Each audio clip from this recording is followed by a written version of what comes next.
It is the toughest ocean race in the world, I think. The only way you do that is if you're crazy. First question, what separates a maxi from a super maxi? The word super. We had to put Nick in costume. He is Hunter S. Thompson. Is that right? Well,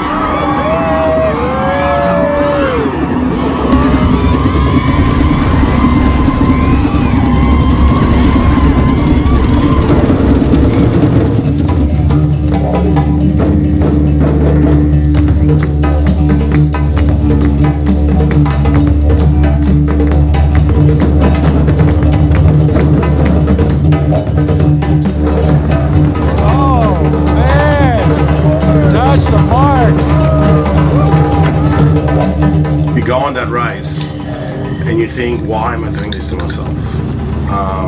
It's never fun. It never is fun. I need some water and some wind. Are you practicing? This is not going to get you in the Sydney and Hobart. They won't allow multi-hulls. You have to start at the bottom, okay? good day, mate.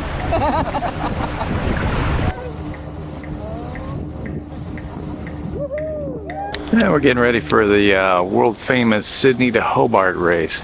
A bunch of maxi yachts charging for a little island 700 miles to the south.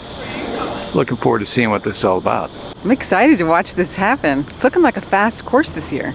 I'll tell you, it's great having friends all over the place. We got Brett here from Multi-Hull Central. Great to have you out, guys. So tell us about what you're doing. Well, so today we're on one of our charter boats. We have a fleet of 7. And really part of this is trying to give the full experience and some entry points for people who want to get into catamaran cruising and performance cruising for that matter. Should be a nice day today because we've got perfect weather at the start of the Hobart. It's a fantastic sailing day and should be chaotic. Total chaos. Wow, what a parade!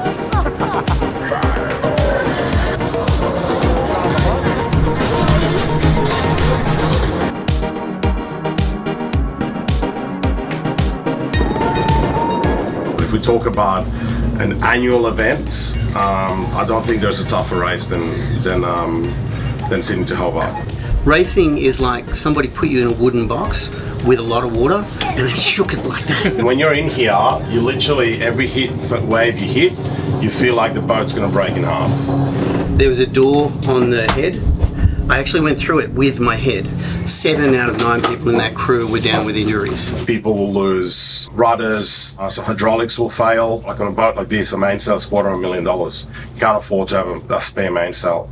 So it's about balancing that reality with wanting to win a race. You're a meteorologist, so you can probably talk about this probably better than I can. But in summer, one of the things Sydney is famous for, or what makes Sydney weather so great, is the southerlies, is the cold fronts that come from the Arctic and hit Sydney and push away all the moisture. And in summer, we will get that every couple of days. Every 2 or 3 days, the southerly will come through.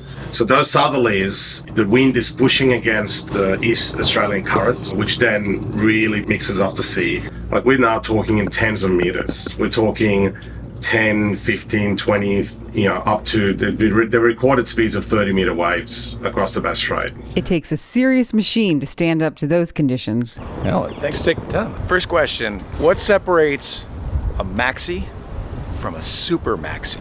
The word super. Seriously, I think the designation is maxi, between 80 and 100, but people call them super maxis because it's the biggest racing category.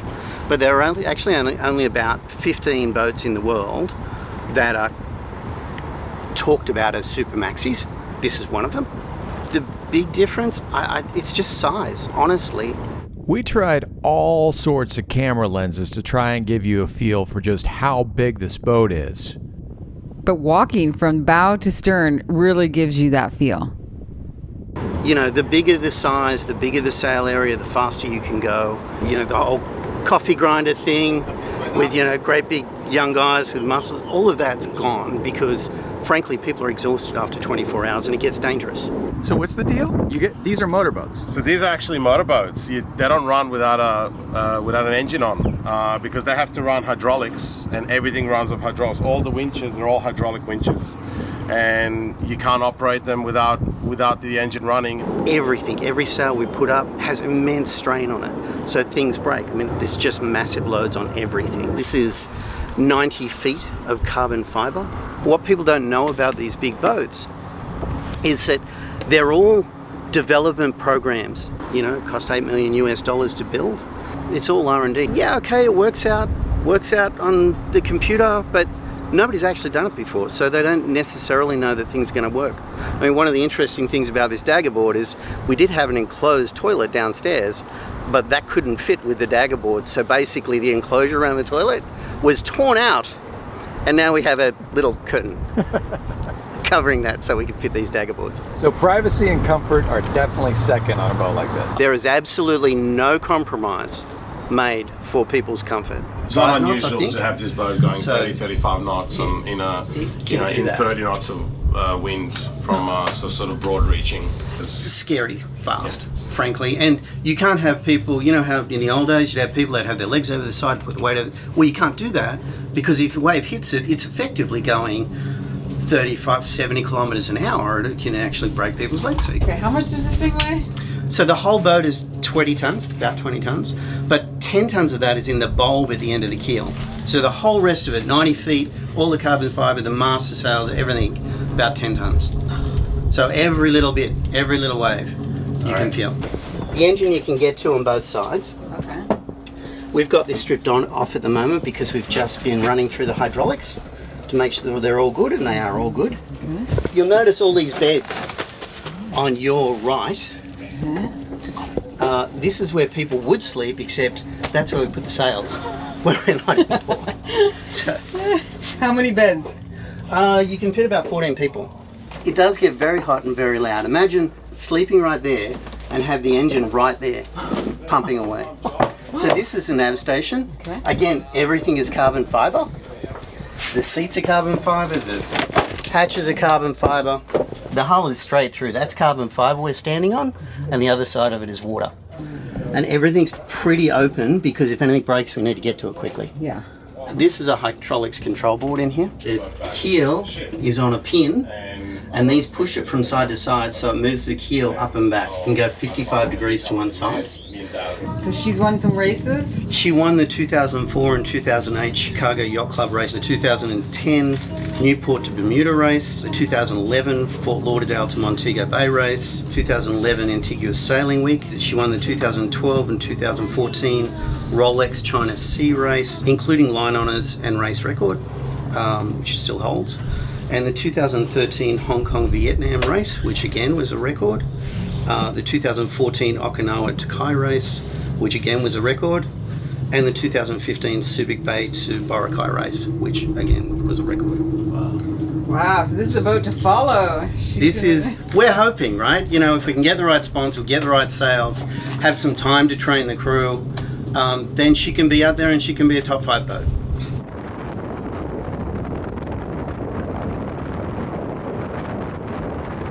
Tell us about the start rate and how there's different start points. There's 4 start lines, depending upon the speed of the boat. The boats will start from different start lines, the fastest at the front, the slowest at the back.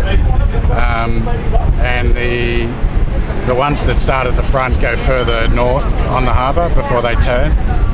The ones further back, they stay to the south side of the harbour and have a closer run to the buoys. But overall, once they turn the buoys out to sea, they've all travelled the same distance. So even though they don't start on the same start line, they all in effect do. It's like a virtual start line. Nice. How many boats do you think we'll have out here? About 120, I think.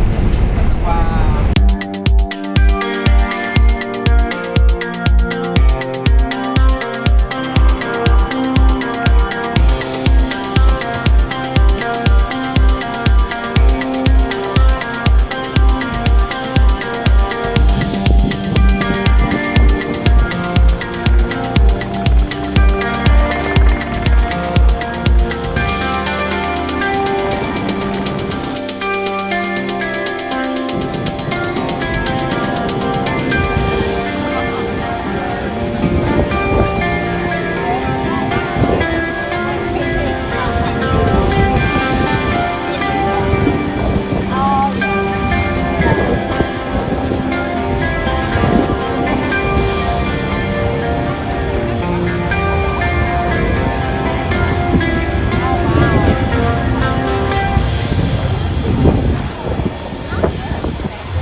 driving vegan?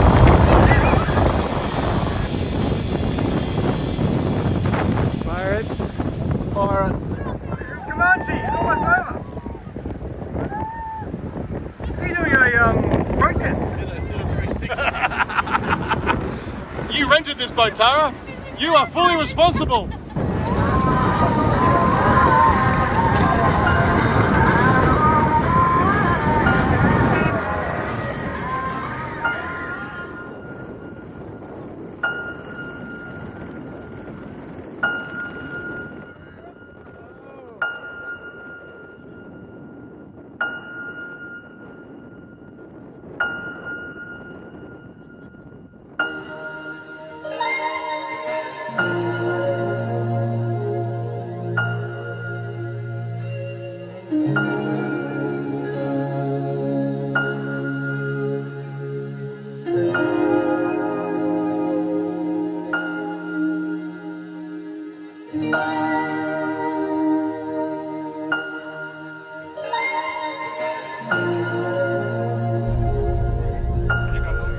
I got a little friend. I just looked down and he was on my legs. And now I'm trying to protect him.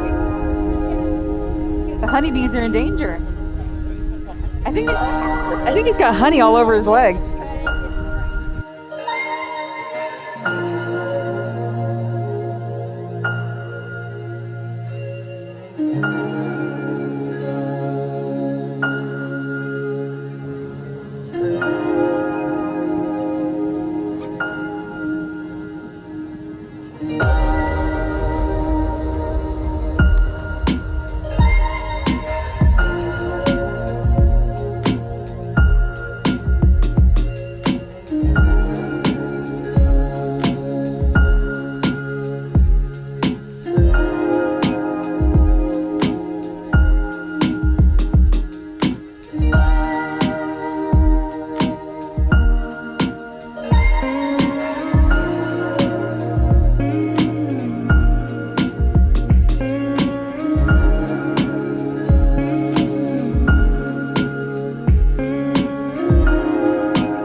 Tim?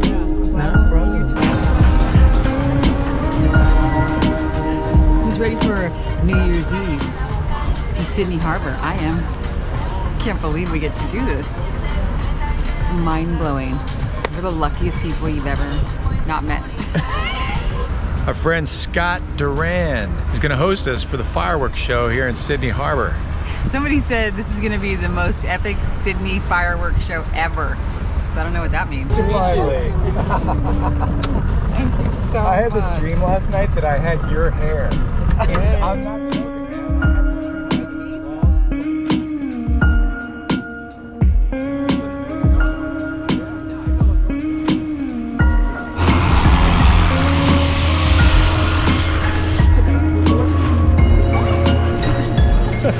Put your clothes on.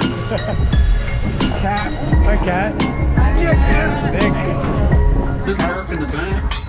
Look at this. We're having tacos.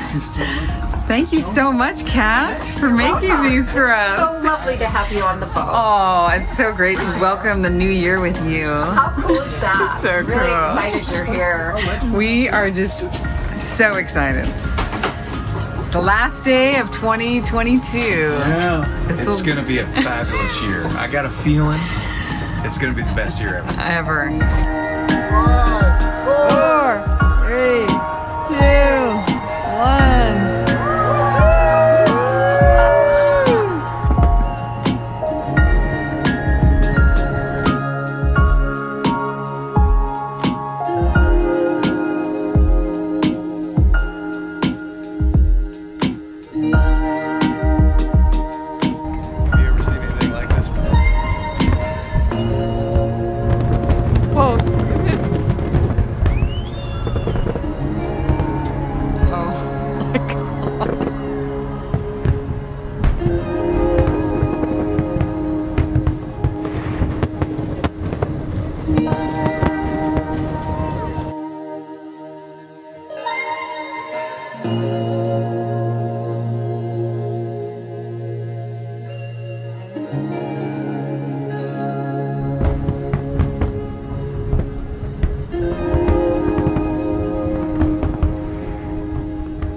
have here, Senor Tim? We have the smallest of the range of the MiniCats, the MiniCat Guppy. And I just thought I'd give it a try today to see how long it takes to set up. And it literally only took me about 20 minutes in the dark and with no instructions. So I'm pretty impressed. Here's the really amazing part. Tim says this will fit into your carry-on luggage.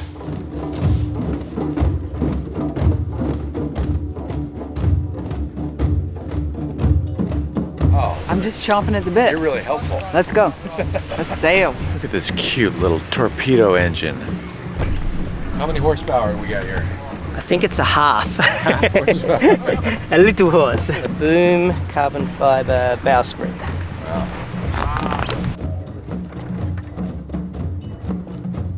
We are sailing a MiniCat 420 in Balmoral Bay.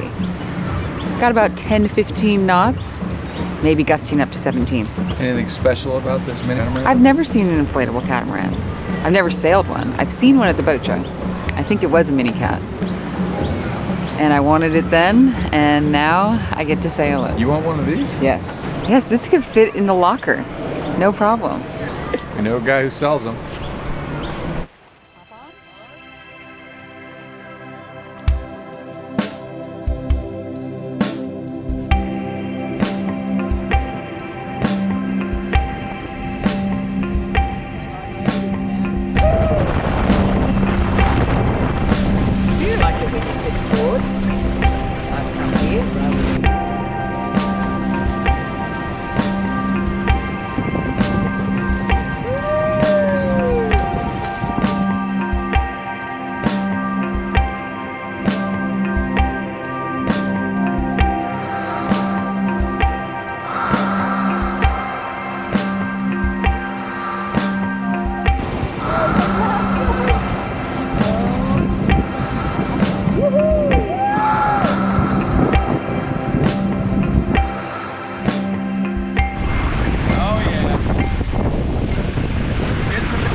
Tired of traveling. My feeling the face just does.